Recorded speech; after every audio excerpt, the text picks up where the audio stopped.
তাহলে সম্পূর্ণ ভিডিওটা দেখেন, দেখলে বুঝতে পারবেন। আর আমি যে ভিডিও করছি দেখেন, গোপনে গোপনে ভিডিও করছি, আসলে এই জিনিসটা উন্মোচন করতে চাই যে আসলে কিসের জন্য সে ঘোড়ার পিঠে উঠে অর্ডার কাটতেছে, আর এই লোকটা কিসের জন্য ঘোড়ার পিঠে উঠে অর্ডার কাটতেছে, এই বিষয়টা আমাকে অবশ্যই জানতে হবে।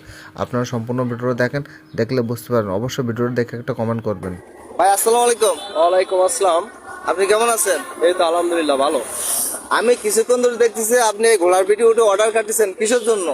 এই যে জ্বালানি সংকটনের কারণে তেল পাচ্ছি না, যার জন্য তেল জোগাড় করতে পারছি না। এই জন্য আমাদের ডিস্ট্রিবিউটর সাহেব আমাদেরকে এই ঘোড়ার করে দিয়েছে যে আমরা ঘোড়ার ওপর থেকে অর্ডার কাটবো। তাই তো এই সচরাচর আমি তো ধরেন এই 23-26 বছর বয়স আমার, তা আমি তো কখনো দেখিনি যে ঘোড়ার পিঠে উঠে আসলে অর্ডার কাটা। আমার জীবনে ফার্স্ট দেখলাম। তা আসলে কোম্পানির নাম কি? দিদিশা ফুড অ্যান্ড বেভারেজ। এটা ডিলার কেটা? কামাল সাহেব। আপনার অফিস কোথায় বা পয়েন্ট কোথায়? এই পল্লী বিদ্যুৎ অফিসের সামনে, পুরাতন বাস স্ট্যান্ড। আচ্ছা, যা খুব ভালো হয়েছে। আসলে বাংলাদেশের আবার সারা বিশ্বে জ্বালানির সংকট, প্রচুর আকারে জ্বালানির সংকট। আর জ্বালানির যে আছে সিন্ডিকেটের, মানে আমাদের বাংলাদেশটা আসলে সিন্ডিকেটে ভরা, তাই না? যাই হোক, তাই আসলে এই যে ঘোড়ার পিঠে উঠে অর্ডার কাটা এমন কেমন লাগছে, মানে অনুভবটা কেমন, আমি সেটা জানতে চাচ্ছি। আসলে এই যে অনুভবটা আসলে অনেক বড় পাওয়া যায়। আমরা আসলে কোনো কিছু না পাওয়ার কারণে আরো ভালো কিছু যে পাইছি, এই ঘোড়ার পিঠিতে অর্ডার কাটতেছি, দোকানদারেরাও অনেক খুশি হয়ে আমাদেরকে অর্ডার দিচ্ছে, অনেক বেশি অর্ডার পাচ্ছি। এবং মনে করেন যে আগে যেভাবে যে মাল নিত তাছাড়া অনেক বেশি অর্ডার হচ্ছে। যা খুব ভালো, খুব ভালো, খুব ভালো একটা ইনেছেন আপনারা। যাই হোক, তেল সংকটটা কি হয়েছে? ঘোড়া তো এগুলো তো আদিম আদিম যুগে সে এগুলো চলে আসছে। আমি তো দাদা আসার কাছে, নানা আসার কাছে গল্প শুনছি যে ঘোড়ার পিঠে উঠে এনে ওনে যাইতো। যাই হোক, খুব ভালো লাগলো। তো যাই হোক, আপনার নাম কি? আমার নাম হেমবাবু মন্ডল। হেমবাবু মল্ল, ধন্যবাদ আপনাকে। ধন্যবাদ আপনাকে। আচ্ছা, ঠিক আছে।